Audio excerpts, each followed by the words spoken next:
mo. Open lang po. Relax lang nga. Open ang legs. Buka pa po. Pumutok na ang tubig mo. Kailan pa kayo pumutok na tubig sa'yo? May lumabas na tubig.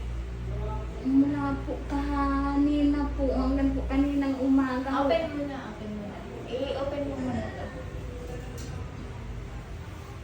Anong oras po nag-start na magbasa? Wala na itong panubigan eh. Anong oras yung nagsimula? Basta ho, nag-umpisa po siya gabi ho. Hanggang May lumabas na tubig? Oo. Kagabi pa. Oo. Kala ko po kasi ano lang yung easy. Kasi medyo mainit na rin ang puwerta mo. Tuwid mo muna paa, check ko lang ang heartbeat. Tuwid mo na paa ko. Sa mata mo. Nagkamiron po siya ma'am ng ano, pigsaw, nubuhan po siya. Hindi ka nagpakonsulta sa doktor dyan? Hindi po ma'am.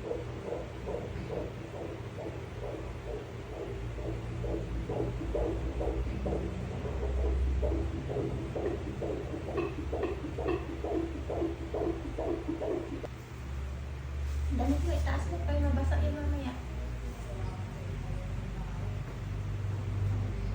Okay, kapag naiiri, try mo ng umere, ha?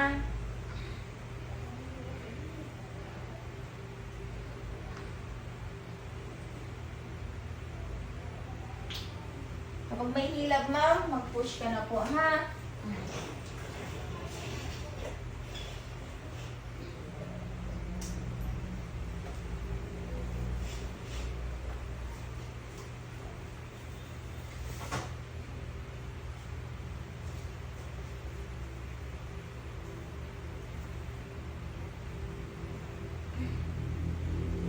Straight ho ang katawan, huwag kong tatabingin. Hila, tapos push. Okay. Sige, ma'am. Very good. Okay, very good. Ayan.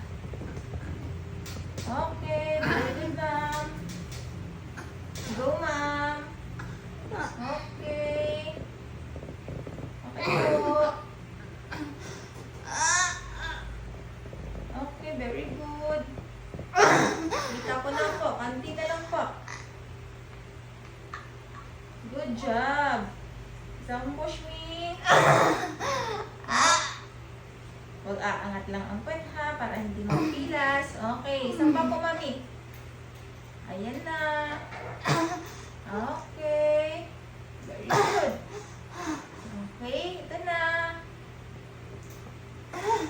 Isa pang push po. Isa pa po. Open ang legs, ma'am. Okay, isa pa pong push. Hindi pa po na bababa ang ulo. Go. Sabay sa ilab. 1, 2, 3. Go. Mayroon po ng bala pa. Sige na, kaya naipit na, girl. Okay, tama na, tama na. Tama na po.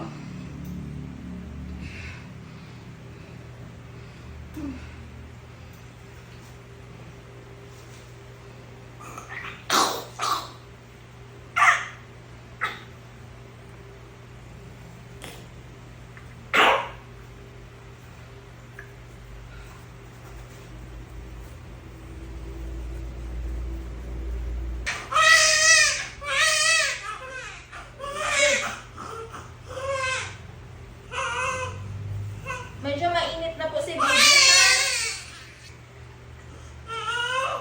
Ayan o, kasi mainit na rin yung pusod niya eh. So, kung sakali kasi na ganun katagal mula kagabi, halos 24 hours ka nang walang tubig, posible siyang magka-infection. Ha?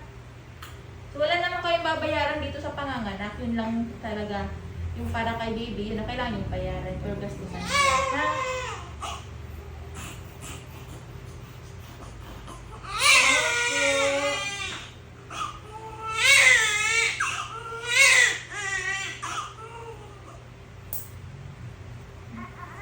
Hawakan mo na si baby dito sa likod nga. Hawakan mo muna. Yan. Hawakan mo maigi, baka mahulog ang bata, ha?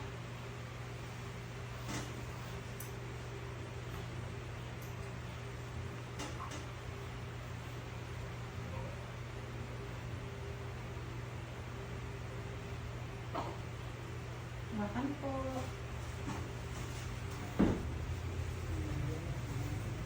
Salit mo na na. Sa ilalim.